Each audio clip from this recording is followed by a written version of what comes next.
From Hollywood to your hood, public breakdowns are everywhere. But what if we turn gossip into growth?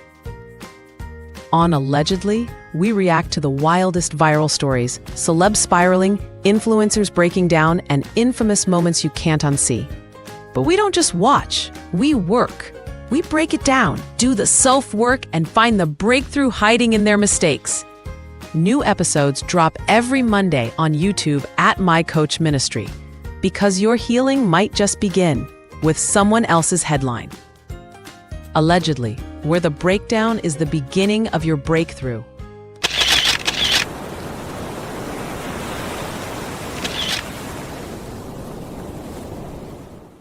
All right.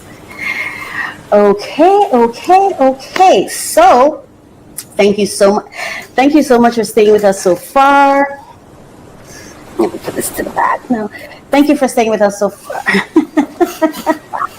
I'm sorry, I got so comfortable just now when we're doing the ASMR moment that my entire body just got real comfortable. Yes, but thank you so much for thank you so much for staying with us so far. It's now time for us to go to our first segment, Allegedly. And just a reminder before we go into the segment that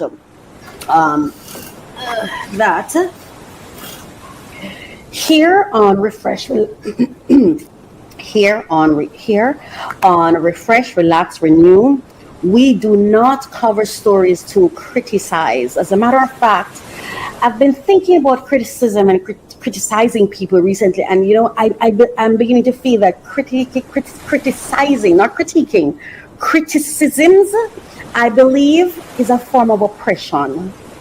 Because really, what are you when you're criticizing someone? What is the message there? What's the intention?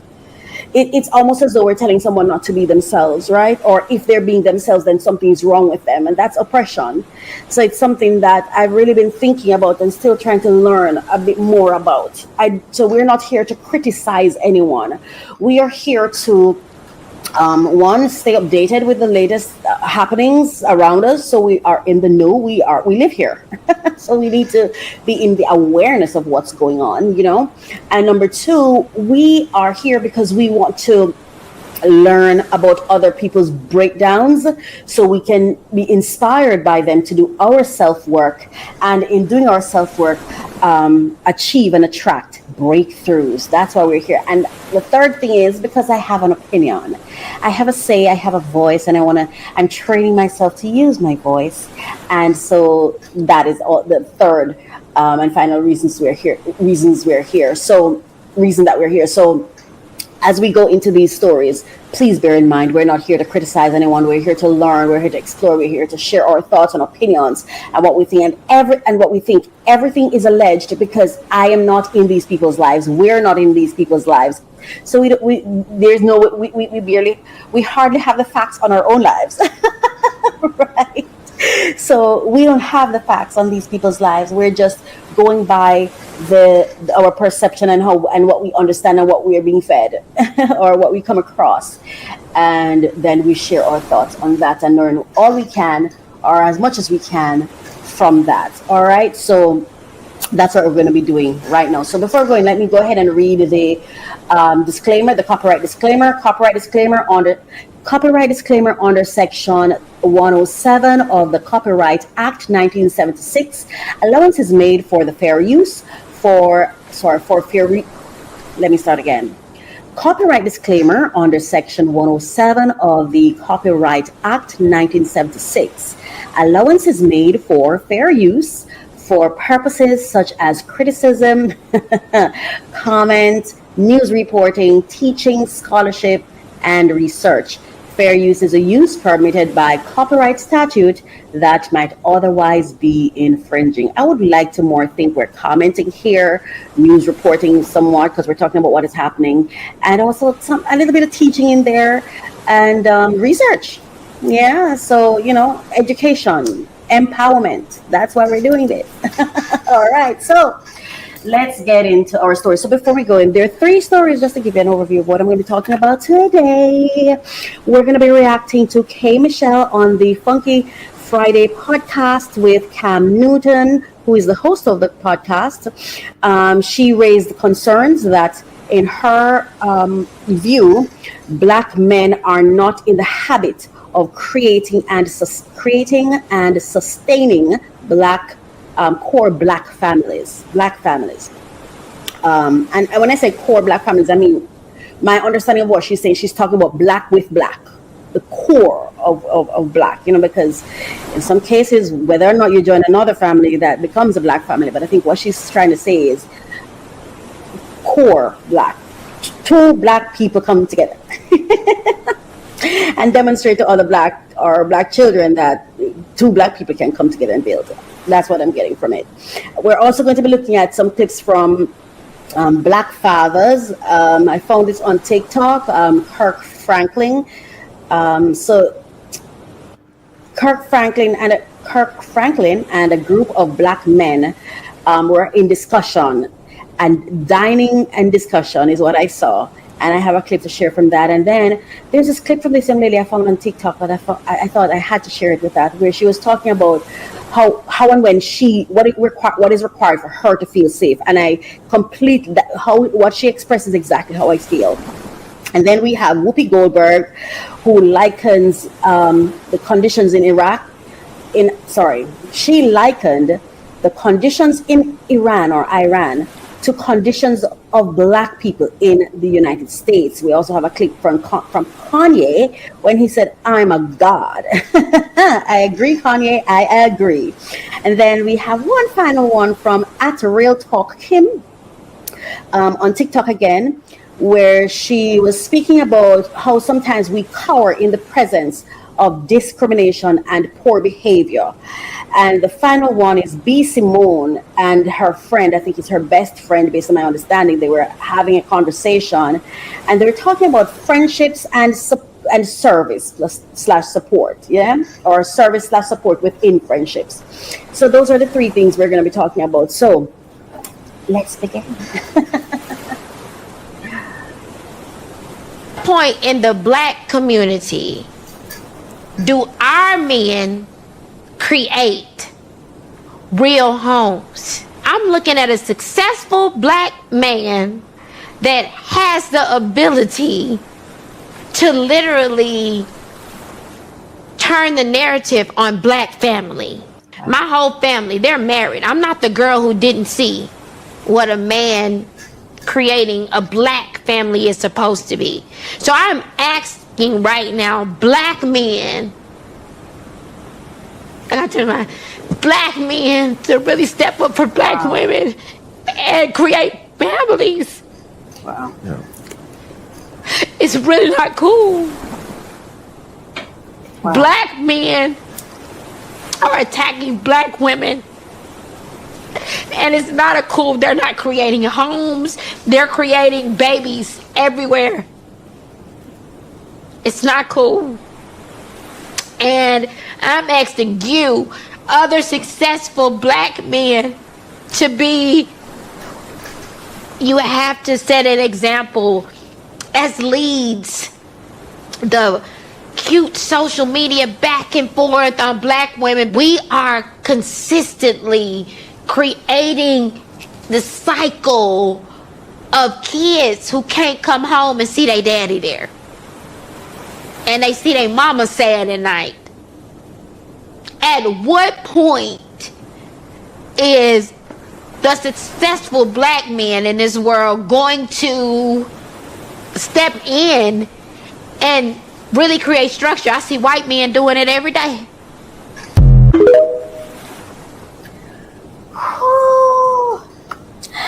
It is requiring every ounce of empowerment and strength and survival and wit about me.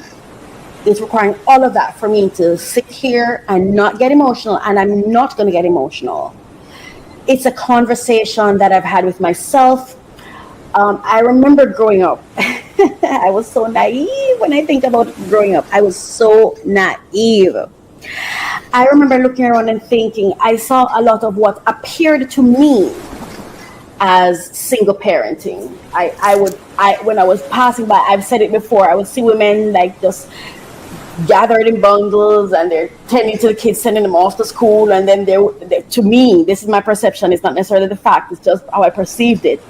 And then the kids would go to work, and then the women would just sit down and gossip and stuff. They worked too, but for me, I did not grow up in a family, and I didn't see family around me. So I remember I was walking past one day, and I saw there was this home that was like a cluster of homes, family land, and there was like a cluster of homes over there.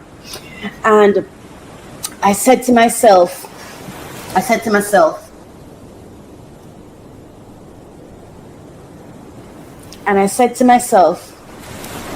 that will never be me. I will never be a single mother. And as I said that to myself, I said, okay, so this is what we're going to do. We're going to go to school and we're going to get a good education. Growing up, I believed in my heart that a good education would have given me everything in life I wanted. You could not tell me anything. I had such a I don't know how to explain it. I felt like my childhood was so unfortunate that for me, I felt like a good education is the key to my dreams and the life I dream of. And I thought I was going to get an education, get married, and I was going to have 6 kids, and I was going to marry a farmer who is an amateur guitarist, okay? Guitar player. And I really was convinced of that. And to be honest with you, it was one day, and it was this year after I started my self-work about 3 years ago. And I sat down, I'm like, God, this is not what the outcome was supposed to be. All of this work that I've been doing, all of this trying to be on my P's and Q's, trying to stay out of trouble, trying to choose peace, all of this was not because I wanted to be alone. I was doing all of this because I thought by just doing this, the life I desire would happen. And I realized how naive I was. You have to make it happen. And to be honest with you, I don't know how to make a relationship happen. I've tried, failed terribly and miserably. I failed miserably at trying. So I'm never trying again. God has to work that out. I don't know how, but it has to be. So I'm saying that to say what K. Michelle is talking about, I have cried about, lamented about, had to face and deal with. And sadly, very, very sadly, after all my experiences with men, and I'm talking about all different types of experiences, whatever the variant of the relationship was, friendship, intimacy, whatever the case may be, my experiences with the men I've interacted with so far have left me feeling so disappointed in myself. It has left me feeling less than smart, incapable. I'm not saying they've done anything. I'm saying when I look at the interactions I've had with men, it has left me disempowered. I don't know that it's anybody's fault. I've come to the conclusion that, one, I don't know how to choose men. I don't know what a good man look like. I don't think I have access to good men. I'm not in the space where good men are. I don't know where they are. I've traveled, okay? I haven't just been in one spot. I've worked. I've been around, but from what I've been attracting, it's most disappointing and sad even. Sad because I feel like the men I've met are good men. But it's like, if I were to conclude that they were good men, what is good? What is my concept of good, or what is good? Because I didn't leave, and I'm not talking about the fact that a relationship didn't work out. Like I said it didn't matter the variant, the type of the relationship. I'm talking about my interaction with men. have not left me feeling excited about men. In fact, it left me dead scared and terrified of men. To be honest with you, I was talking to God and I'm like, God, I don't know how I don't even think I have the capacity to have a relationship with a man anymore. I'm too terrified. I'm too terrified because it's just not real. To me, it's just not real. It doesn't matter how amazingly wonderful they seem. It's just something. I was trying to identify, Racquel, what is that? I'm telling you, it's just something that makes me feel almost like I'm lying. I literally feel like one of two things. I'm either lying to myself about saying they're good men, because maybe I'm afraid to say they're not good men, or the quality that's present is just the least of goodness. I don't know. I do not know. But from especially the men I've been intimate with to any degree, whether it was intimacy because we had a partnership for business, whether it was intimacy because we had a partnership for dating, whether we're dating or we just had intimate moments and we're just regular quote unquote friends, I don't know, even if we were just acquaintances, because but especially those men that I've had intimate experiences with, oh my gosh, in finance, in business, I've suffered at the hands of men, become suicidal because of how I was being treated or how I felt I was being treated. And I had to go take the time to learn myself and heal myself. And I blame none of them for anything. Everything that has happened to me was my choice. They were all my choices, and nobody can hurt me but me. And I'm saying when I'm intimate with men, I hurt me. Every choice I'm making with them is terrible for me. And that is something I have to live with.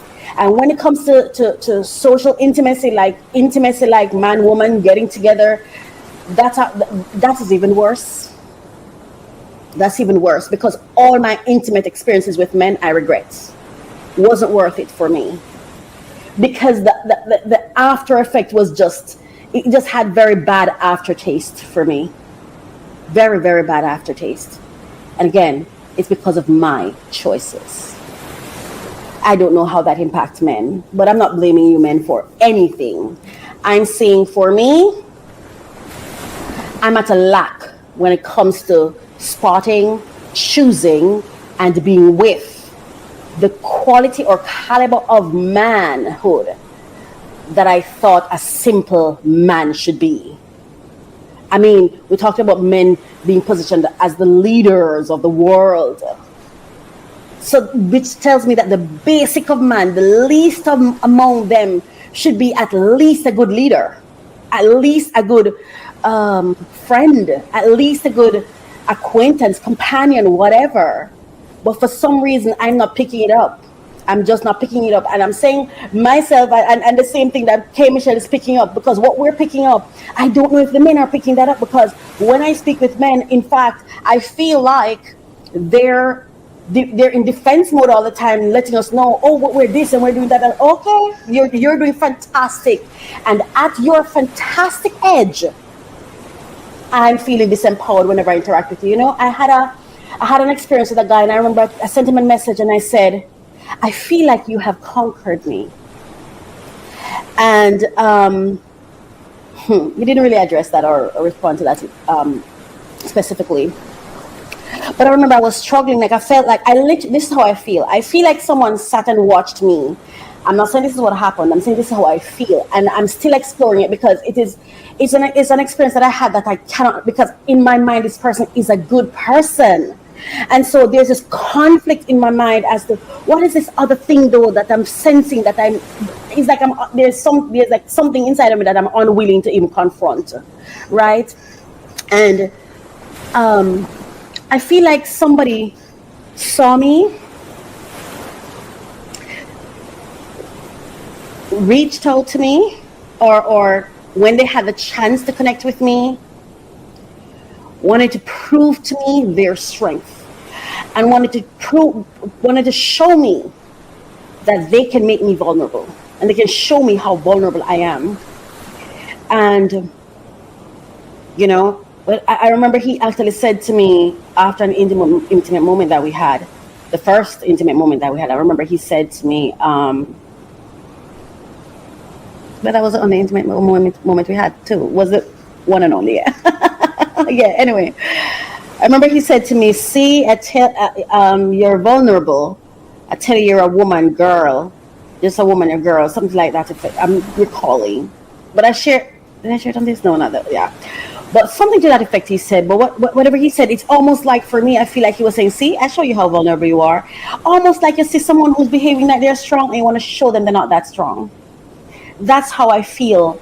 And that's why I said to him, I had a lingering of like someone put a mark on me, like put a stamp on me, like put a demonstration on me, and it lingered. Like I was still feeling like, what is this I'm feeling towards this person? Why do I feel so destabilized? I remember once I said to him, I don't know what's happening. I don't know. Is it that I love you? What is this? What's going on with me? That was after the intimate moment. And I was saying, I just feel destabilized. I feel like someone pulled the rug from under me. And the man said, he feel like a king. And I'm like, huh? So I'm losing my mind and you feel like a king. Okay. I really don't get it. I really don't get it.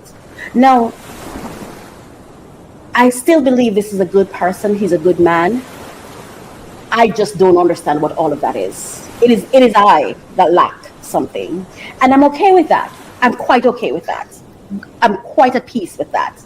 And so now what I ask God to do is to empower me, strengthen me, increase my wisdom and understanding and my insight and my discernment so that I can attract that which aligns with me and my joy and my happiness and that which the divine assigns for me, so that I no longer get attracted to that which isn't for me. Because in the end, that's why I said these men are good men. They were just not for me. They're not for me and I'm not for them. I'm not it. And that's okay. Painful, but okay. So I understand what Kay Michelle is talking about. And if you have thoughts on this, if you feel as though Black men are not building and sustaining families, please share your thoughts. Please share your experience with me. If you had intimacy with a Black man and what you're saying, and you had the experience where, yeah, based on when I was with it, I say that this was not, share it, because you never know, and share why you thought they weren't, so that if they're reading, they can see and say, oh, I didn't, because they also can't read our minds, right? They can't read our minds. So if we can share and have discussion, what I hope for is when a man is watching this, that they don't go into the defense, but they actually just listen and hear. And if there's anything worth learning, then they can take it on. If not, then just leave it alone. Because really and truly, we just want to be heard and understood. And if we can't get that, then okay, oh well, that's okay too. You owe me nothing, right? But I understand what Kay Michelle is saying. Like I said, for me, I am terrified. I don't know that I can even be with a Caucasian person, because I feel like if I were to be, it would be challenging for us to be intimate. Because for me, if he slapped me, I'd have an issue with it.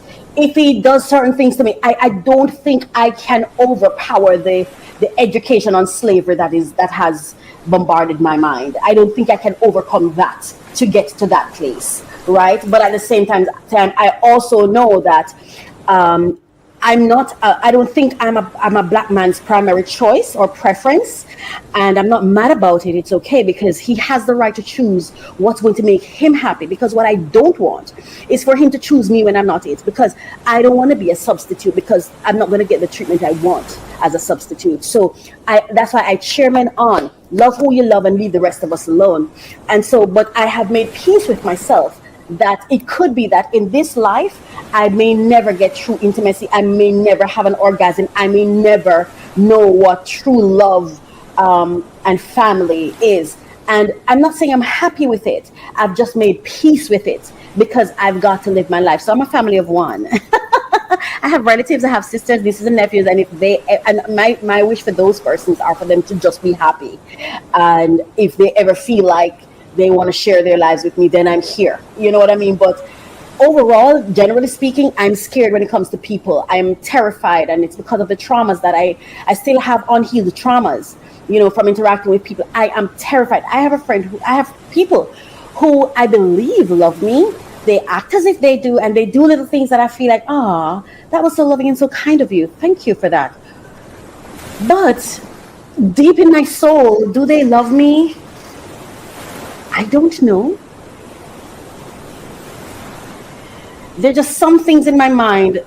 You see, building a life with me, where you invest your resources, your time, and your presence, those are crucial elements that should be demonstrated for me to believe love exists. That's all I'm going to say on that matter. Now we're going to move on. So thank you, Kay Michelle and Cam Newton, for this. But I felt so much emotions that she expressed in that, and there's no need for critique here. It is my hope that every man that listens to her just listen to understand and hear her, because defending this is going to tell me she's right. Any defense in response of what she just said would only indicate how correct she is, because she said nothing there that was a bad thing. This is how we should feel about our people. We should want our people to build and grow together and be happy. And when that's not happening, or if it's not happening to the extent that we think it should, we shouldn't be happy with it. It's like your child coming home and they failed their courses. You're not supposed to be happy with it. They come home and all they have is C's. You're not supposed to be happy with it. Yeah, they're doing well. You're not going to disbar them or anything. You're not going to ban them. You're not going to get rid of them. You're not going to send them to jail. And you're still going to love them, but you want the truth. It's nothing to critique. It's just to listen, understand it, and find ways to connect with. If you feel that it's not true, find a way to demonstrate the fact so we can see it the way you do. That's it. Help us understand. Make us understand. Make us see it. That you're a great quality man. Show me how wrong I've been when I was intimate with you. Show me how wrong I've been when I left you feeling disempowered. Show me. It's okay. You can show me. I'm not going to be mad. And I'll receive it, because like I said, it was all on me. I am the one who made all the wrong decisions. I am the one who left with the wrong experience, with the wrong interpretations and perceptions. Or not necessarily the wrong one, but with my own. Yeah? You are not perceiving yourself. I did. Yes. Furthermore, if you listen to my story, you realize there wasn't a lot of, I did not acknowledge, or I did not recognize or have the capacity to read a lot of love in my upbringing and my story. So again, it's on me. So I'm not asking anybody to do anything. So please do not come over here with your defense tactics. I'm not blaming men for anything. I'm just sharing my experience. Okay. All right, let's go on to the next clip. It's everywhere. Oh, I'm sorry. It's not cool. Not cool. And I'm asking you, other successes. Let's go to the And next we're sick and tired of. Let's go back. Because this credit clip now is from Kirk First question I want to ask Franklin. y'all as we get down. I want to know, what is the biggest myth that society has about black fathers that we're sick and tired of, that you want to address and be able to let know that it is the biggest myth ever about black fathers? That we ain't there. I'm definitely say that. We deadbeats. No, we might not be there. We be across the street, grandma's house, somewhere. Like, We down the street. we might not be in the house. Fact of the matter is, studies show that black fathers are the most present in their kids' lives. Really? Yo, talk now. Amongst all demographics. Wow. On top of that, single fathers have a higher graduation rate and lower incarceration rate than single moms and dual family households combined. That is a fact. They ain't gonna like that. So if you were raised in a house, so you know. So then, with those stats really being relevant now, where is this myth still continuing to come from, you think? Narratives. Think about it, right? We all watch TV. Everything that we consume comes from either through a phone, TV, or film, right? There are people who have agendas, right? And part of that agenda is creating a separation between men and women in our communities. It's always been that way. It is a fact. We can't act like it's not the case. It is the case. The easiest way to disturb the distribution of black wealth from generation to generation is to eliminate the nuclear family. How do you eliminate the nuclear family? You take the father out the home. Yes. So if you want to show a race of people, right, who are dysfunctional, you constantly show them on TV in one way, which means when you have producers who are creating shows, who's going to be the villain? The black guy. Who the rapist? The black guy. Who the absentee father? The black guy. Because they get to choose those things. I think people in pain speak louder than people in peace. So people who don't have a father, like you get cut, you go holler. When you're okay, you. I think people in pain speak louder than people in peace. I'll say this, right? Sometimes I hear something and it sounds so good that I have to double check myself to see, were you inspired by that because it felt good or because it was facts and it was true? Well, that was cute. You know, you're gonna walk and float. So I think people who don't have that, they speak louder and they take that. It's like some of the things more popular in the culture ain't that lucrative. And some of the things that, you know, the opposite. So Let's pause there. You know what I want to say? This is a question. This is what I say oftentimes, because I also get this, that when I talk about the black male experience, I hear, oh, they're good men. They're good men out there. The good men are da da da da da. My question is to men, how good are the good men if they sit back and allow their representation to be the bad men or the ones that are not good men? How good are you? Like, would you, if somebody at your workplace started calling you a thief and they go around and say, you know, John is a thief, John is a thief, John is a thief, John is a thief, John is a thief, John is a thief, John is a thief. Are you going to allow a thief to speak for you? An actual thief to speak for you? Or are you going to come out and say, oh, no, no, no, no, no, no. Oh, no, no, no, no, no. Since I see your threats and I see what you, since we know that the rain is falling, why do we behave as though we're not wet then? If we're saying that the biggest threat, the black family is under threat, and I do believe it, I do believe the black family is under attack, I believe all of that, yes? If we know the state we're in, then why do we defend the state we're in? That's the part that confuses me. If we're going to be saying, excuse me, oh, great men are here, we're all great men, and da da da da da da. It's like saying, oh, the rain is always falling on us. Oh, the rain is pouring. Oh, we have thunder. There's lightning and thunder overhead. Like, it's been a hurricane on us. Then why do we continue to pretend as though we're not wet? We're not in the flood. Can we ever get to the place where we can say, you know what, we're wet? Yes, we're wet. And then at the right time, because sometimes you have to listen to the I'm wet and receive that you're wet before you discuss it. You don't need to defend it right away. We're wet. Pause. Let the person who been trying to tell you you're running water all over them hear you say that's true. Because you don't have to say the because yet. You are wet because of me. That is absolutely true. You give that person a day or a week or something, you come again and say, hey, you remember the conversation we had the other day where I said to you, when you told me that, you know, I was getting you wet, and I said, yes, that's true. Water's all over me. I caused you to be wet. Could we have a conversation for me to discuss to you why I'm so wet? I'm causing you to be wet because I'm not trying to hurt you, but by default and by my circumstances, I am hurting you and I acknowledge it.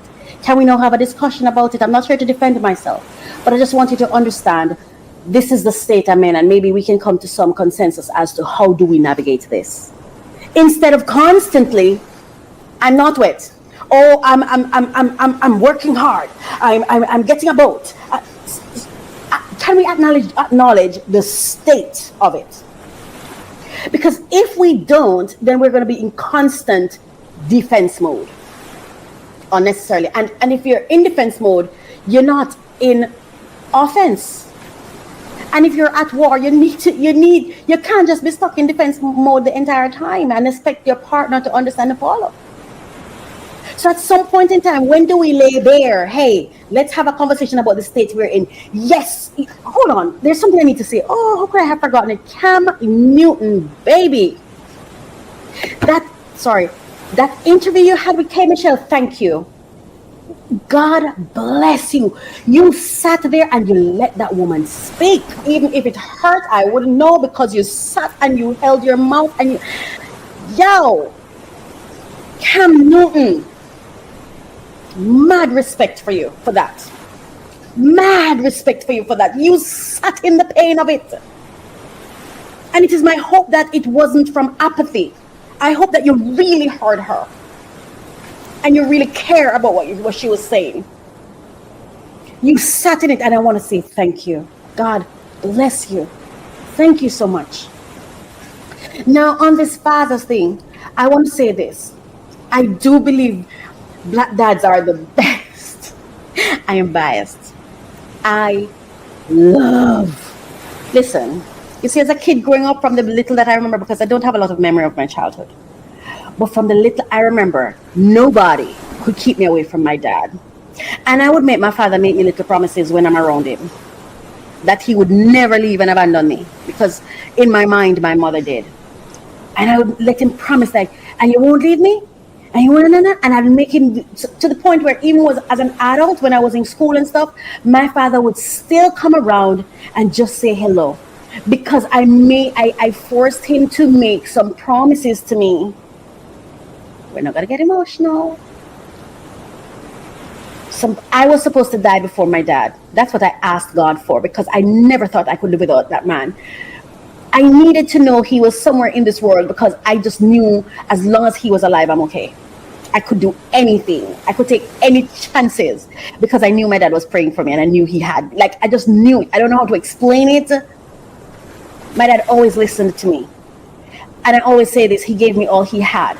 There was so much he didn't give me, and he told me, and that's what I love about my dad. My dad looked me straight up and said he takes no credit for me going to college. He takes no credit. He said, I know I didn't do that. You did. He told me the truth of it. He let me know I wasn't a good parent. And then at the right time, he lets me know I didn't know better. But he allowed me to express myself and to let him know how I felt about what he did or what he didn't, or how I felt about whatever experience I was having with him. And it really, really helped. And I understand my dad, he loved me to his capacity, the best way he knew how. Like, for me, I would have wanted for him to have me in a family. And that's the first sign of love. And so for me, you can't give me a family with my mom and you. That's the first downhill. That's the first liability against the love you can to give me. And this is I'm telling you how I feel about it. I don't want to, I'm sick and tired of painting over dirt. Just call it what it is. Children need both parents in the home. Admit that. And when we fail to give them that, we need to say, I failed to give you that. And that's 10% of the love gone. So I can only love you 90% now. We have to be clear, man. That does not mean the 90% isn't great. I'm telling you, if I were to measure the amount of love I got from my father based on what I now think a child should have, I probably got 15%. But my God, I love his 15%, because 15% was all he had. I can love it because he accepted the 85% that was missing, and he gave me that credit and acknowledged why I would feel like the 85% wasn't there. The fact that he owned it for me balanced it out. He gave me that 85% in accountability. But don't give me your 15% and expect me to behave like it was 100. No. You gotta balance it out. Accountability balanced it out for me. Yes? So we have to be real with what we're talking about and sit in it. Because taking accountability doesn't mean that you're not a good person or you're the worst person in the world. No. It means you're a leader. It means you're leading. And we have to lead with transparency and truth. Otherwise, we're building on sand, right? So, yeah, I do. Black fathers are amazing, wonderful. However, you're still wet. Based on what you're saying, if you're saying you're still under attack, that means you cannot be showing up as you're supposed to. There's no way the two can be true. So come out of the defense and then need to prove yourself. We know you have value. You're men of valor. You're men of honor. We know that already. You have the capacity for that, but you just haven't been able to fully manifest it. So if you're saying we're under attack, then why are we behaving like we're not bleeding? That's all I'm saying. I'm going to go to the next one. The next.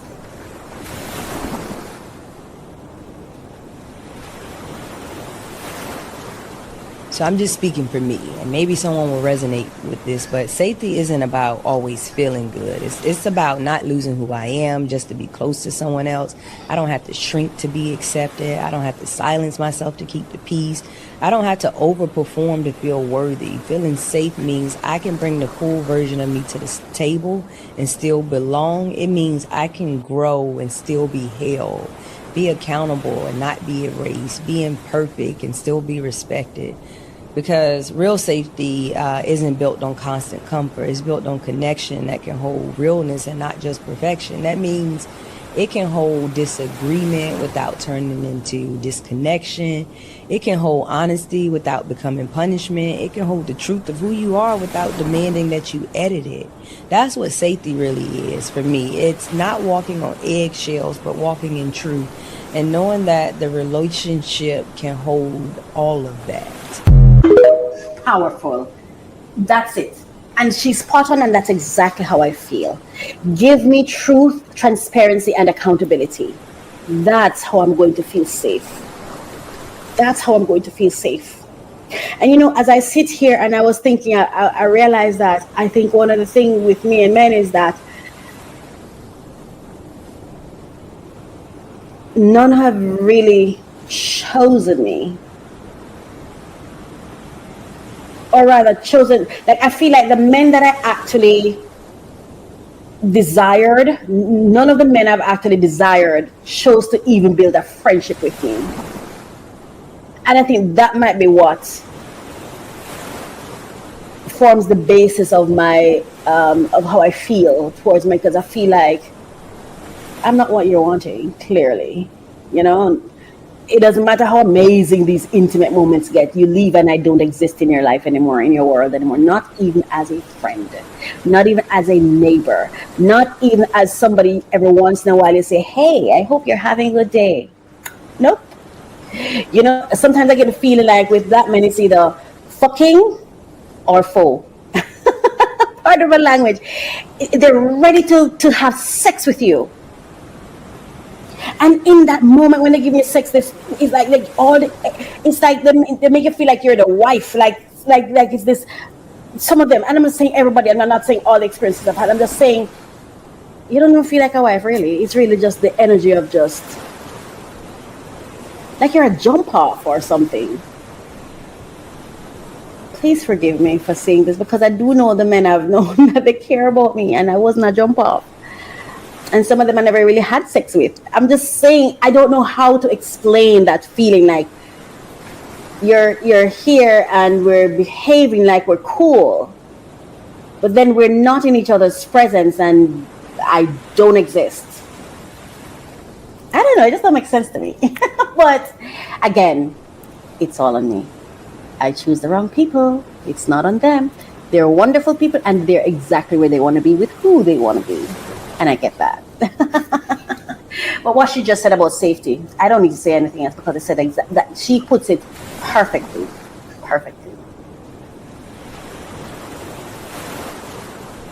So the next one we're going to be talking about is Whoopi. And it's slow. But let's just remember, too, the Iranians literally throw gay people off of buildings. They don't adhere to basic human rights. Listen, here's the thing. Let's not do that, because if we start with that, we have been known in this country to tie gay folks to the car. Where the Iranian regime is today in 2025 is nothing compared to the United States. Keep hanging black people. So it is not even the same. I couldn't step foot during wait. That's not what you mean to say. It is the same. No, it's not. The year 2025 in the United States is nothing like if I step foot wearing this outfit in Toronto. Listen, I'm sorry.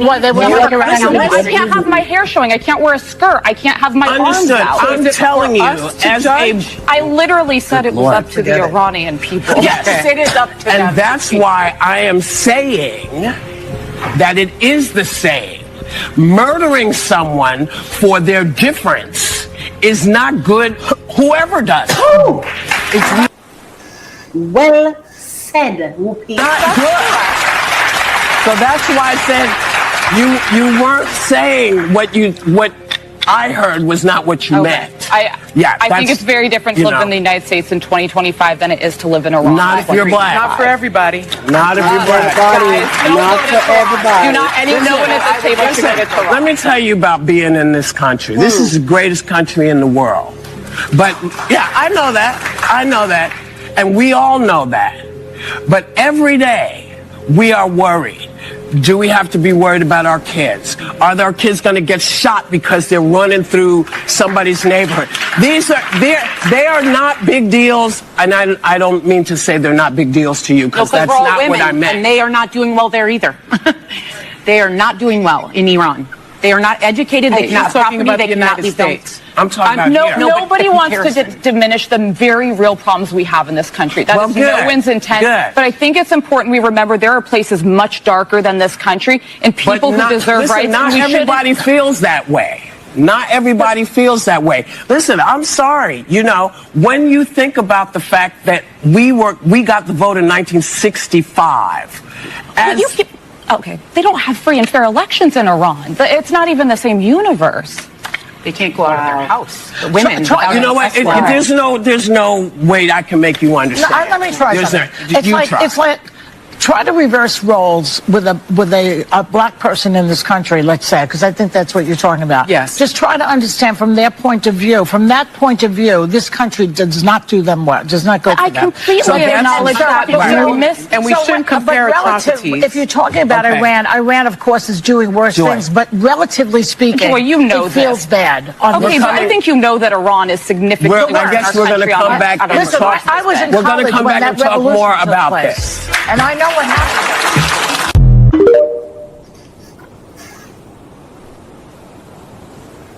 Okay, so,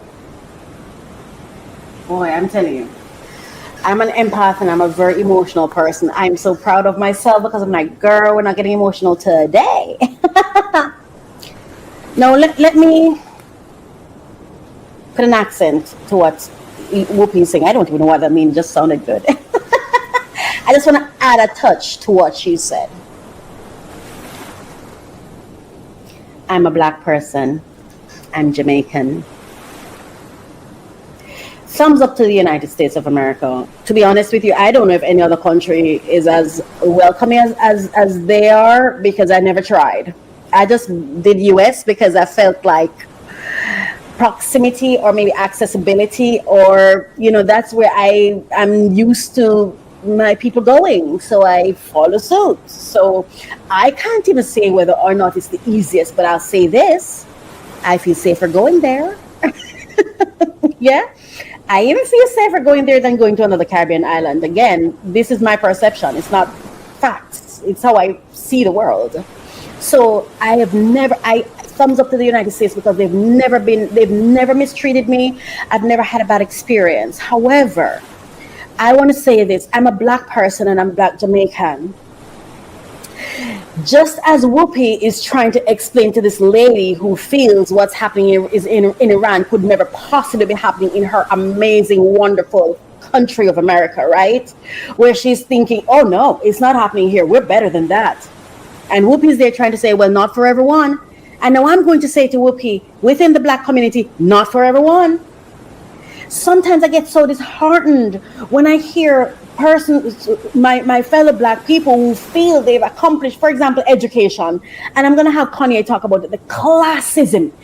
To me, It's the ugly bastard of the racism of racism is classism. Classism is nasty and ugly and has no place. I feel like racism, you can see at least there is established, and some people agree that it exists and that it's dangerous. Classism, it's almost like a bastard child that no one wants to claim. And so to me it's even more damaging because you don't it doesn't get the respect that racism or victims of racism get. Classism is ugly business. We discriminate against people because of how they drive, because of how they express themselves, because of that's why I said criticism is oppression. It's equal to oppression because it really has no base except your perception and your beliefs and projecting that on other people, instead of seeing people for who they are and just appreciating them for that and realize that if you're a poor driver, I won't drive on the street that you drive on. Or we go to the government so the government can regulate all our differences, because you may have somebody who drives slow and crawl and somebody who drives really fast speed. That's why we have governments to regulate us. It shouldn't be that the slow person is criticizing the fast driver and the fast driver criticizing the slow person. Stop it. Stop it. We all need to be better. How about that? I'm going to go to Kanye. We all need to be better. Understand from their point of view. The same thing the whites do to the blacks do to the black, who they see as less than them or beneath them. We need to check ourselves. We're not doing as good as we think. We got this new thing called classism. It's racism's cousin. Ooh. This is what we do to hold people back. This is what we do. And we got this other thing that's also been working for a long time where you don't have. You know what I find one of the most insulting things that people do to me is, because I do workout and I vlog my workouts, is to make me feel like, oh wow, you've decided to lose weight. Good for you. Now finally, all of a sudden, I have value because I'm taking off this ugliness off me, this ugly weight that makes me so undesirable, that makes it so that you don't want me, you can't love me because I'm too fat for you to love me. I'm too fat for you to stand me. I'm too fat for you to digest me in your space. I'm too fat for you to sit around amongst me. I'm too fat for you to be seen with me. God forbid you ever take me on a date and somebody see that I'm fat next to you. I find it so demeaning when my weight loss becomes a thing that people feel they should cheer me on for, and I do so much more. And they never tell me anything. I've seen where I posted how many views I got on YouTube, nothing. I've seen different things that I posted what I'm doing, nothing. But there goes my workout videos. I'm so proud of you. I'm so proud of you. And I know you don't mean to hurt me. I don't think you do. I think you mean well to the best of your capacity. It ain't working, and that's why I keep saying stop doing it, because I'm not working on to lose weight. Let's be very clear. I'm not on any diet. I am living my life, and it so happens that ever since I was a teenager, a little girl, I've always loved to walk, and I've always loved to work. What I actually like to do is to challenge my body. It's just a thing. I don't know why. I like to feel pain in my body. I don't know why I do that. Like, I love to feel, how do I explain it? I love to feel like my knee is there, my thigh is there. Like, I love to feel it. I don't like to not feel my muscles. I love when I do challenges or I lift weight or whatever. I love what I feel. I love the challenge, and I love to achieve targets. That's really why I work out. I work out so that my body will feel pain, so my mind doesn't have to. When I work out, when my body's tired, when my body hurts, my mind is at rest. So stop complimenting me. I'm not on a diet. I'm just living. I'm being. To be racist anymore. It's called self-hate. It works on itself. It's like real estate of racism. Yes, man. Where just like that, when someone comes up and says something like, I am a god, everybody says, who does he think he is? I just told you who I thought I was. A god. A god. That's right. I just told you. That's who I think I am. Would it have been better if I had a song that said, I am a nigga? And I'm a goddess. Or if I had a song that said, I'm a gangster. That's what. Or if I had a song that said, I am a pimp. All those colors and patinas fit better. I love you so much. on a person like me, right? Yes. You are a god. God. Especially when you got shipped over to the country that you're in and your last name is a slave owner. How could you say that? How could you have that mentality? I always felt like I could do anything. Anything. That's the main thing people are controlled by. Thoughts, their perception of themselves.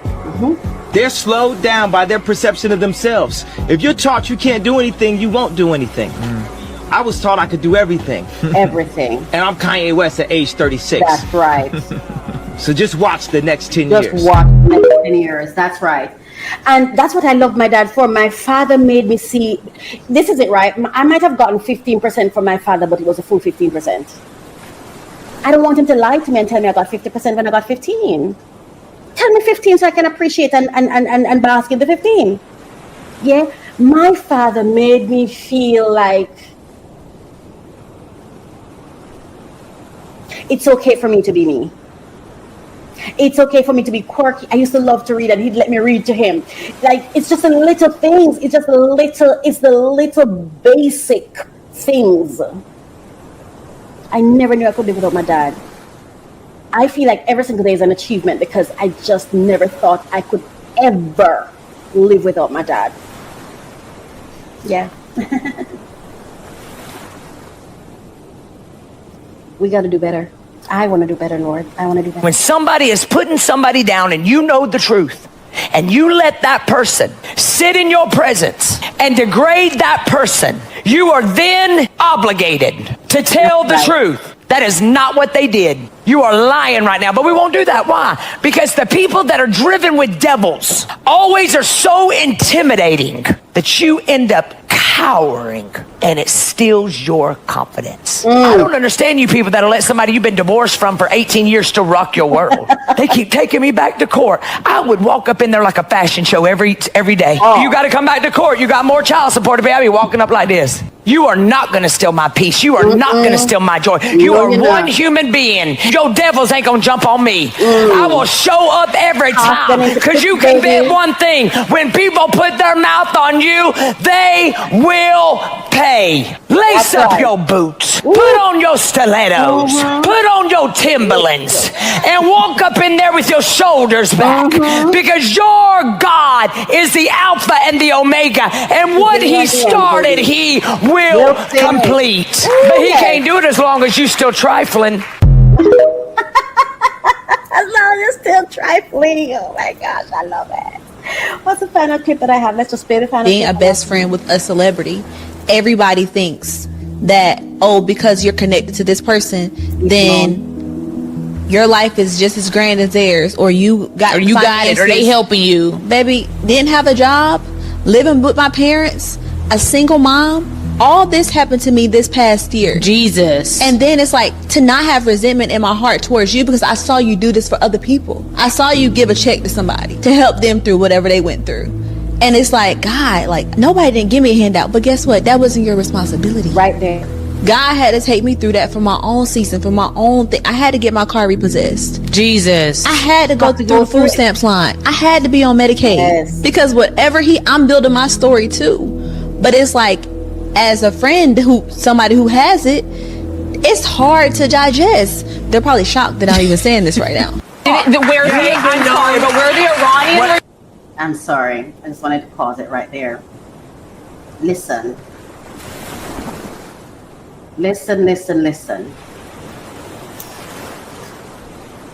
What did I call this? What I call it after. It's a struggle and a challenge, at least for me, when it comes to the people that I love. It's a struggle and it's a challenge. Because because I don't even know if I love, but I definitely know that I am trying to love. Loving is something I am actively every single day getting up and trying to master. The ability and capacity to love.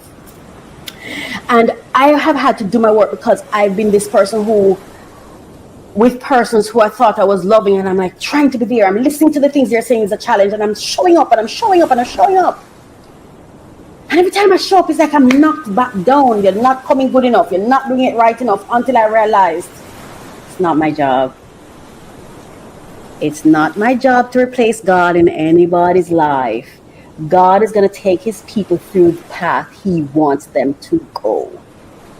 And so instead of seeing the people I love as lacking or wanting to be saved or wanting me to do something or needing my support, I start seeing them as whole human beings who are living the lives they choose based on how the divine moves for them in their life. And if and when they need me, they'll ask, they'll come to me. Because if they're loving me, then they'd learn me as well and understand how I operate. And I'm in a space in my life now for the rest of my life I'm at. If it's not asked, I have no solution, no offer, no nothing. And I have to be very clear on the ask too. You need to send me instructions, outlines, let me know exactly what are you asking me to do. Because anything else is going to disrupt my peace. Anything else is going to disrupt my peace. And because I don't want to disrupt my peace, I'm going to turn around to you and say, I can't help you. Unless I get clarity, unless I understand exactly what you're asking of me, I can't participate. Yes? Because I can't read minds. And I don't want to feel like I'm flipping uptown, downtown, because I've done that where I'm constantly adjusting myself. Because sometimes the people who are talking to you, they don't even know what's wrong, what their pain is. Sometimes you feel pain, but you don't know what the problem is, what's causing the pain. It's not all the time they can say, oh, this is what I need. Sometimes they don't. So you have to allow people you have to go through, don't rob them of the experience you had in order to become successful or in order to have achieved your goals. You had to go through some things too. Don't rob them of their things that they need to go through. And both people need to understand that. Because I'm telling you, what I've learned now or what I've resigned to is I'm going to leave the people I love alone. And as long as they're happy, because it's what I do is, listen, I troll the people I love just to check to see how they're doing. They're all right? Okay, they're all right. Leave them alone. I don't troll actually because I'm not talking. I just check up. I do my little checks. And I have who I also call to do my little checks to say, the son's okay? Everybody all right? Okay, God. As long as you're happy and well, I am happy and well. Listen to me. You see the people that love me, you don't even have to talk to me. You don't have to talk to me. You don't have to do anything for me unless I come to you and I ask you. And you should only say yes if you can, because yes and no carries the same value for me. What I need from the people I love is for them to live happy or at least quality lives for themselves. Take care of yourself. Self-care, self-love, achieve your goals, do your self-work, have your breakthroughs, go through your breakdowns. And it doesn't mean that I completely turn my eyes away and I don't ever look to see if you're crying, right? No, that's not what it is, right? Because I'm working on my discernment and I also talk to God for God to guide me to know when to do something. So I want to be that golden buzzer. So every now and again, I do a golden thing, or at least what I think is golden, because sometimes what you think is golden, baby, is problem for somebody else. You could be giving somebody the best of you, and it's poison to them. Been there. Changed me forever. Forever changed. Because it really, really hurts when you think you're hurting somebody you actually care about. That thing hurts like a mother. It hurts when I love someone and I'm trying to be there for them, but everything I give is like poison. It makes it worse. Oh, that thing hurts me. So that's our allegedly for today. And now we're going to move to our next segment. Thank you so much for being here with me and for staying. Please don't go anywhere. Remember to like, share, subscribe. Give me your feedback. What are your thoughts on this topic? Yeah? Bye-bye. I love to open new packages. I will give you the latest information on the top funding opportunities for entrepreneurs who are seeking funding. Come along with me. I'm Kirk Franklin, and this is a passion project for me, so I am so happy to bring this to you. Thank you so much for listening. Thank you for watching.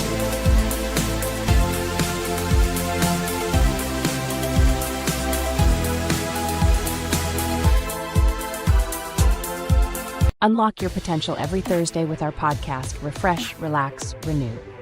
Join Coach Racquel as she guides you through personal development journeys. Each episode focuses on actionable steps to enhance your personal journey. The podcast features 3 main segments to keep you engaged. We start with discussions on trending topics relevant to your growth. Then we unbox solutions to common challenges we face daily. Finally, stay updated with fresh funding opportunities each week. Tune in every Thursday for new episodes, and see you there.